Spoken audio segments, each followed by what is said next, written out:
Hi folks, I'm Dean Robledo and you're watching the Flying Dutchman podcast. I have a final question. Okay. And why is that logo different than this? Why the flags are different? That's called a star and bar. That represents the United States Air Force, Army, and Navy.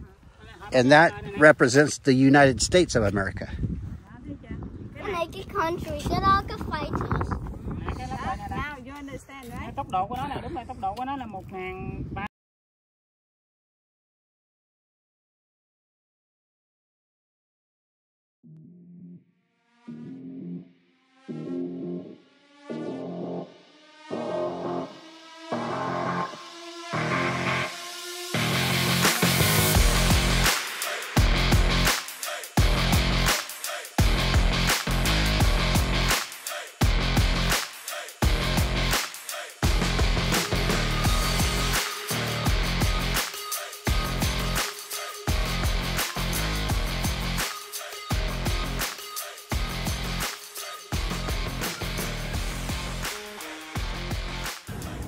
Well, welcome to this episode of Flying Dutchman Roadshow. And behind me, I think you know what we're standing next to, is the SR-71. And I'm here in Atwater, California at the Castle Air Museum. So we're gonna look at some airplanes, talk to a few people, and just have some fun. Put a little music to it as we always do. It's a little warm out here today. And also, I have now, for those that want it, and you can email me, is my own sticker. And listen, sound of jets. There's two F-15s from the Fresno National Guard.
A lot of people sometimes confuse this aircraft with the B-29. One of the ways you could tell the difference are the engines. These are beefier. The tail is a lot taller than the B-29. And this is a WB-50. Weather was another term for spy aircraft.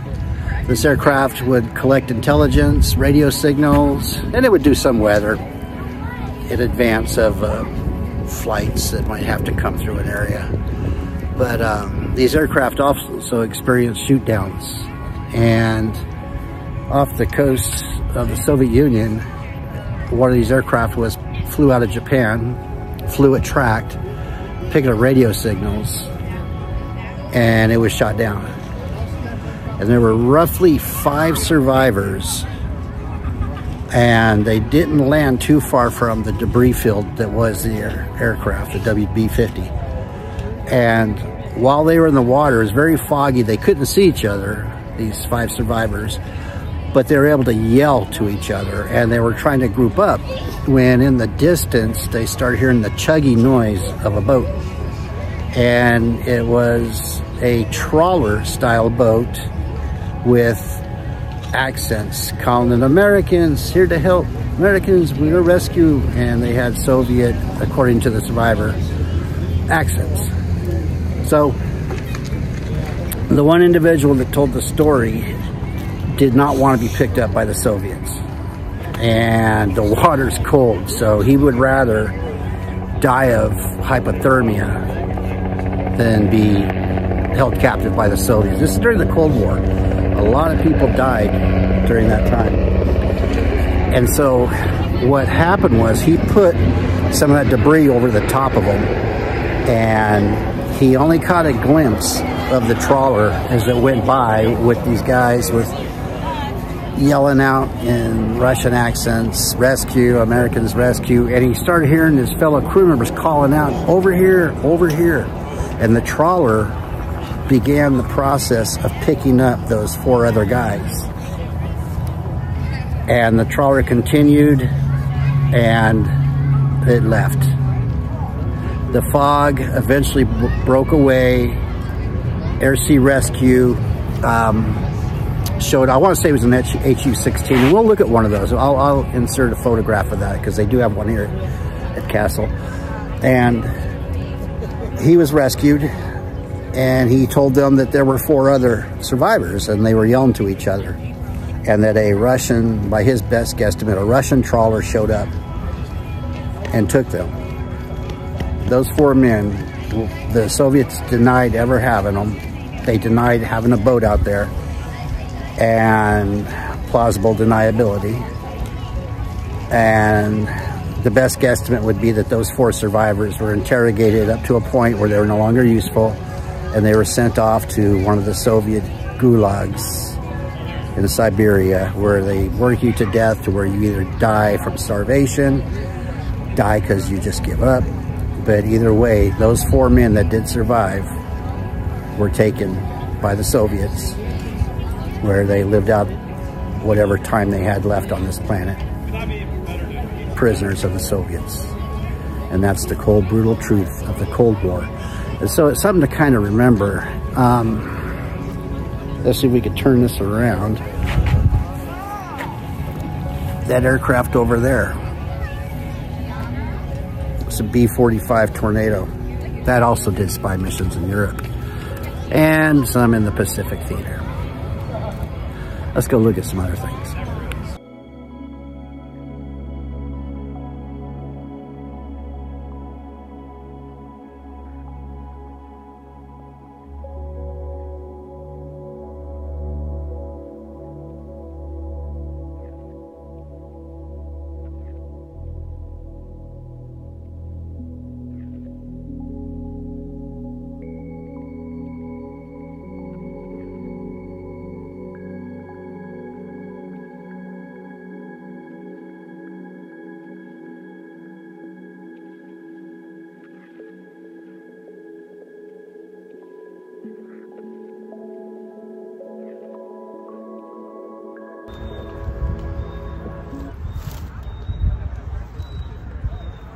You enjoying yourself here at the Open Cockpit Day? Yeah. Yeah. What do you like about it? I like the inside. It's just like so cool. Do you know a lot about airplanes? Yeah. What's your favorite? I gotta go with the F-22. The F-22? Yeah. Oh, you're going big, huh? Yeah. What's your favorite old airplane? Like a prop plane? Maybe either the P-51 or P-38. Wow. I think you do know a lot about airplanes. That's cool. So who are you here with? My papa. Oh, okay. Well, cool. Well, I'll let you go have fun, and I'm going to go do my thing. Okay. All right. Do you go to air shows? Yeah. Oh, cool. Yeah, there's some air shows coming up in Sacramento. Maybe. Where are you from? Plymouth. Oh, wow. That's up in the foothills. Yeah. Yeah. All right, well, cool. Well, thanks for being on the show. Yeah. All right.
Well, at the Open Cockpit Day, I am lucky enough to run into a fellow YouTuber, Sparkles. Hi, so yes, it's great to be here for Open Cockpit. It happens twice a year. You get to be inside all of these planes, and we love Castle Air Museum. I do too. It's a lot of rare, unique aircraft from the B-36, the R-85C Vigilante, and just a lot of people, family event. And Sparkle, I want to thank you, and hope to see you again. For sure, definitely on my show and yours. Perfect. All right, go get a cold one, smoke them if you got them. We'll catch you up over at the Vigilante.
Hi folks, I'm Dean Robledo and you're watching the Flying Dutchman podcast.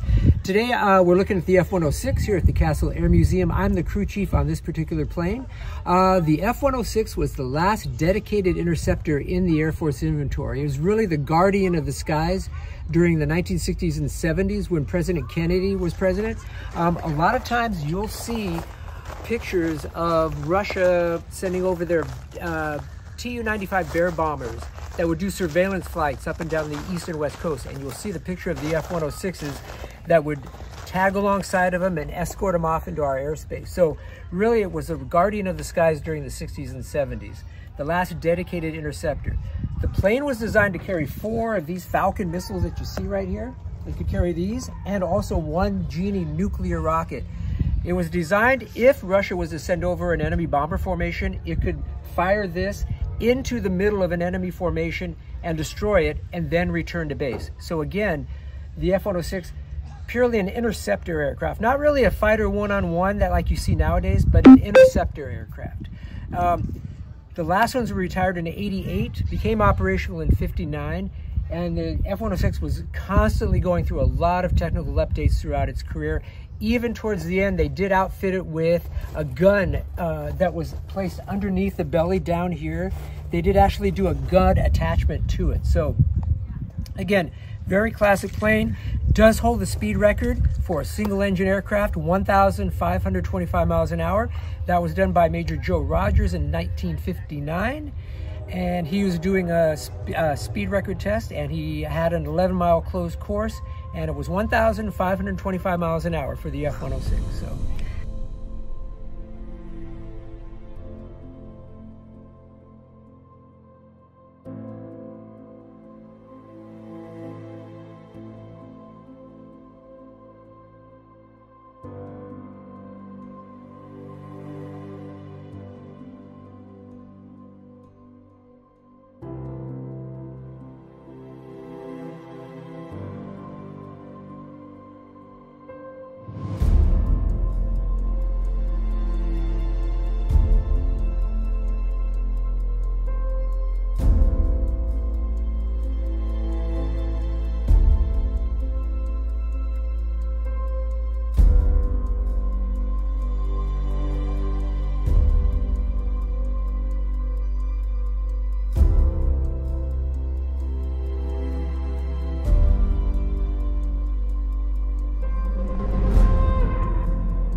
Was who? 115 are the Eagles. Okay. They were out of VA 115 was in Japan, and we transitioned to VFA 115, which is located in Lemoore, California. Oh, wow. Yes, sir. Hello. And then Is that Fist of the Fleet? the Fist of the Fleet? No, that's the Eagles. Okay. VFA 115 is the Eagles. Oh, okay. Yes, sir. So, and then 128 is located, used to be located in Whidbey Island. In fact, in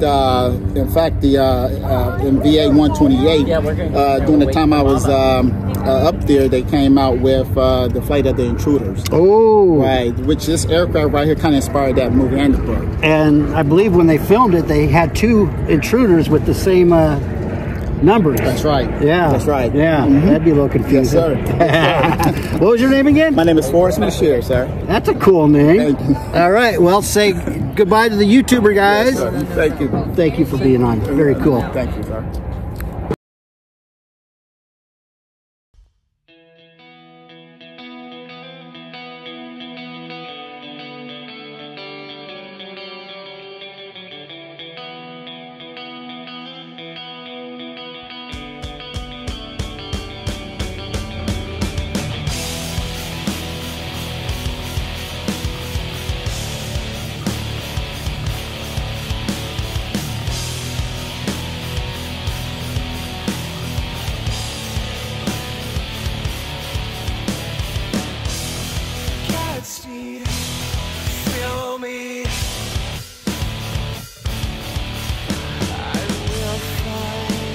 Sunshine, some beauty on the rise. Yeah. Sunlight, good night. Dreams of me, so show me where I can't see no light. It's too late. All right, let me hear it. You're watching the Flying Dutchman podcast. What the hell was that? One more time. You're watching the Flying Dutchman podcast. You're watching